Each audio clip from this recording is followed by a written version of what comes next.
wabarakatuh.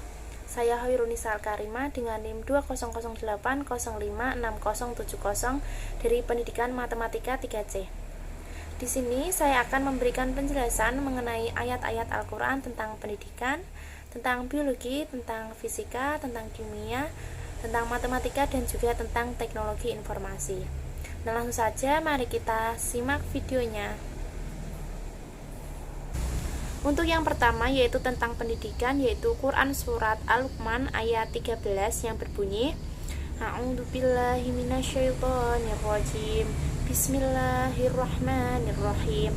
Wa idh qala Luqmanu libnihi wa huwa ya'iduhu la tusyrik billah innasyirka la dzulmun adzim. Artinya, dan ingatlah ketika Luqman berkata kepada anaknya, dan waktu itu ketika Luqman sedang memberi pelajaran kepada anaknya, "Hai anakku, janganlah engkau mempersekutukan Allah. Sesungguhnya mempersekutukan Allah adalah benar-benar kedzaliman yang sangat besar."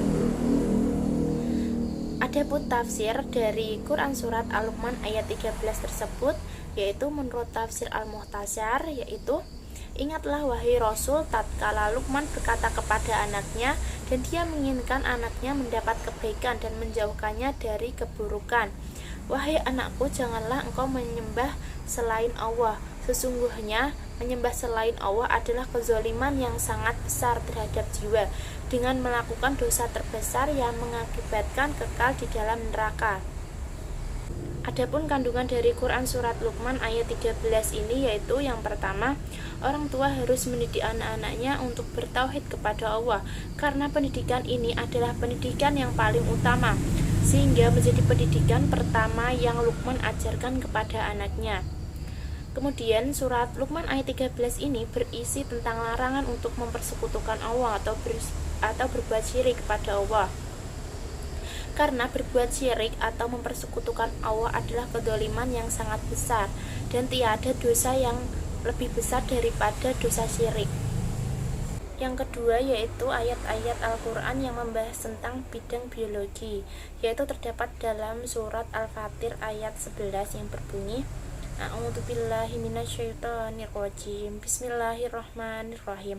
Wallahu khalaqakum min turabin min nutfatin tsumma ja'alakum azwaja wa ma tahmilu min untha wa la tad'u illa bi ilmihi wa ma yu'ammaru min mu'ammarin wa la yunqasu min umrihi illa fi kitab inna dzalika 'ala Allahi yasir.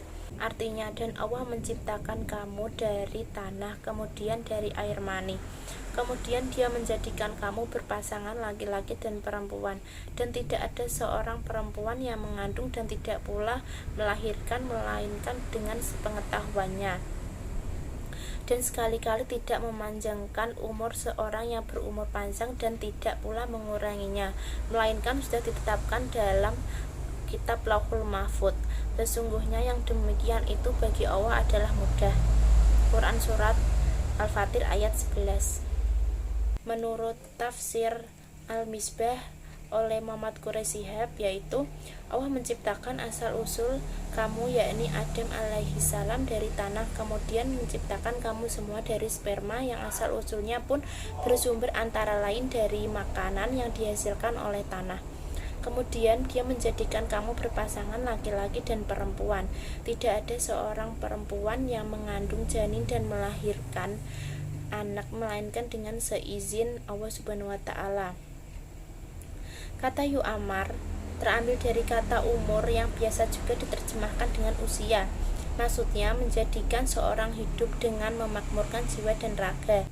Sehingga ayat ini berarti Allah tidak memanjangkan umur seseorang dan tidak pula dikuranginya akibat perjalanan masa yang dilaluinya, kecuali semua itu sudah tertera dalam kitab Lauhul Mahfuz.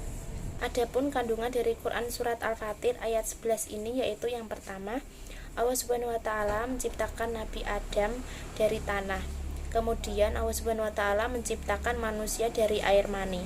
Kemudian Allah Subhanahu wa taala menciptakan manusia secara berpasang-pasang, yaitu laki-laki dan perempuan. Kemudian tidak ada seorang perempuan pun yang mengandung janin dan melahirkan anak melainkan atas pengetahuan Allah Subhanahu wa taala. Kemudian Allah Subhanahu wa taala tidak memanjangkan dan juga tidak memendekkan umur karena semua itu sudah tercatat dalam kitab yaitu Lauhul Mahfuz. Kemudian yang ketiga yaitu membahas dalam bidang kimia dalam Quran surat Al-Furqan ayat 53 yang berbunyi A'udzubillahi minasyaitonirrajim. Bismillahirrahmanirrahim. Wa huwal ladzi marajal bahraini hada adbun furatu wa hada milhun ujaj wa ja'ala bainahuma barzahu wa hijran mahjur. Artinya, dan dialah yang membiarkan dua laut mengalir secara berdampingan, yang ini tawar dan segar dan yang lainnya asin dan pahit, dan dia jadikan keduanya dinding dan batas yang tidak tembus. Menurut tafsir Al-Misbah oleh Muhammad Quraisy Shihab, yaitu Allah lah yang mengalirkan air dua lautan, laut tawar dan laut asin. Masing-masing aliran saling berdampingan satu dengan yang lainnya. Meskipun demikian, kedua air tersebut tidak akan bercampur. Semua itu diciptakan sebagai nikmat dan rahmat untuk manusia. Ayat ini menunjukkan sebuah nikmat Allah yang diberikan kepada hambanya, yaitu tidak bercampurnya air asin yang merembes atau mengalir dari batu-batuan di dekat pantai dengan air tawar yang merembes dan mengalir ke laut di daratan. Keduanya hanya sekedar bertemu. Air tawar itu tergenang di atas air asin, seakan-akan di antara keduanya ada batas yang menghalanginya. Adapun kandungan dari Quran surat Al-Furqan ayat 53 ini yaitu Allah Subhanahu wa taala menciptakan air dua lautan, yaitu laut tawar dan laut asin yang saling berdampingan. Kemudian ayat ini menunjukkan sebuah nikmat Allah kepada hambanya, yaitu berupa tidak bercampurnya air asin yang merembes atau mengalir dari lautan ke batu-batuan di dekat pantai yang dengan air tawar yang merembes atau mengalir ke laut dan di daratan. Adapun yang keempat yaitu membahas tentang bidang fisika, yaitu terdapat dalam Quran surat Al-Qamar ayat 49 yang berbunyi A'udzubillahi minasyaitonirrajim. Bismillahirrahmanirrahim. Inna kulla syai'in khalaqnahu biqadarin. Artinya, sungguh kami menciptakan segala sesuatu sesuai dengan ukurannya.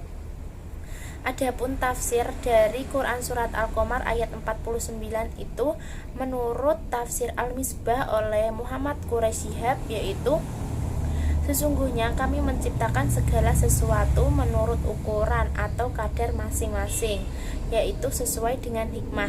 Adapun kandungan dari surat Al-Qamar ayat 49 ini yang pertama, Allah Subhanahu wa taala menciptakan manusia sesuai ukuran dan kadar yang telah ditentukan oleh Allah. Kemudian yang kedua, ayat ini berkaitan dengan qada dan qadar seseorang yang telah ditulis Allah sejak zaman dahulu di Lauhul Mahfuz. Yang ketiga, Allah Subhanahu wa taala telah menentukan umur seseorang, kapan dia lahir dan kapan dia akan meninggal. Kemudian tidak ada yang bisa memajukan dan menunda takdir Allah Subhanahu wa taala. Untuk yang kelima, ayat yang membahas tentang bidang matematika yaitu terdapat dalam Quran surat Al-Qadr ayat 3 yang berbunyi A'udzubillahi minasyaitonirrajim. Bismillahirrahmanirrahim. Lailatul Qadri khairum min alfi syahr, yang artinya malam kemuliaan itu lebih baik daripada 1000 bulan. Adapun tafsir dari Quran surat Al-Qadr ayat 3 yaitu menurut tafsir Jalalain, yaitu malam kemuliaan itu lebih baik daripada 1000 bulan yang tidak ada malam Lailatul Qadarnya. Beramal saleh pada malam itu pahalanya jauh lebih besar dan lebih baik daripada beramal saleh di bulan-bulan biasa yang tidak ada malam Lailatul Qadarnya. Adapun kandungan dari Quran surat Al-Qadr ayat 3 yaitu yang pertama, Allah Subhanahu wa taala menjelaskan tentang malam Lailatul Qadar. Yang kedua, malam Lailatul Qadar adalah malam kemuliaan yang penuh berkah. Amal soleh padanya lebih baik daripada amal 1000 bulan pada malam-malam biasa yang tidak ada malam Lailatul Qadarnya. Dan ini merupakan keutamaan dari Allah Subhanahu wa taala untuk umat-umat Nabi Muhammad SAW.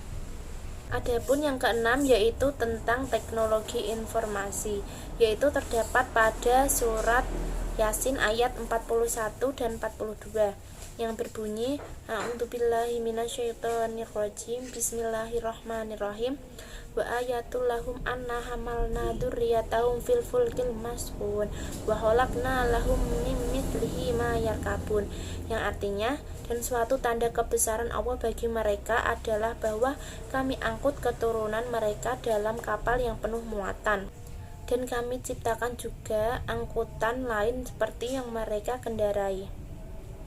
Quran Surat Yasin ayat 41 dan 42.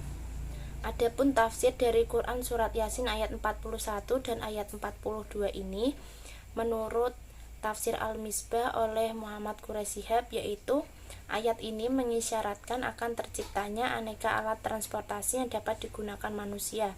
Ayat ini berkaitan dengan Quran Surat An-Nahl ayat 8 yang menegaskan bahwa aneka transportasi ini ada yang diketahui maupun tidak diketahui dalam konteks masyarakat Arab pada masa itu. Adapun kandungan dari Quran Surat Yasin ayat 41 dan ayat 42 ini, yaitu ayat ini mengisyaratkan akan adanya alat transportasi yang dapat digunakan untuk manusia. Kemudian ketika kita sedang menjalani kehidupan seperti sedang menciptakan alat transportasi atau alat mesin yang lain, manusia diminta untuk terus berusaha dan berikhtiar dalam menghadapi apapun, karena setiap takdir, setiap kehidupan pasti ada cobaan dan tantangan. Sebagai hamba Allah, manusia juga ditegaskan untuk selalu mengingat Allah Subhanahu wa taala, tidak meninggalkan ibadah dan terus berikhtiar. Jangan sampai kita terlena kehidupan akhirat karena begitu asik dan fokus mengejar harta benda di dunia. Nah, itulah penjelasan dari saya mengenai ayat-ayat Al-Quran tentang pendidikan, tentang biologi, tentang kimia, tentang fisika, tentang matematika, dan juga tentang teknologi informasi. Nah, sekian saja yang dapat saya sampaikan. Kurang lebihnya mohon maaf. Wassalamualaikum warahmatullahi wabarakatuh.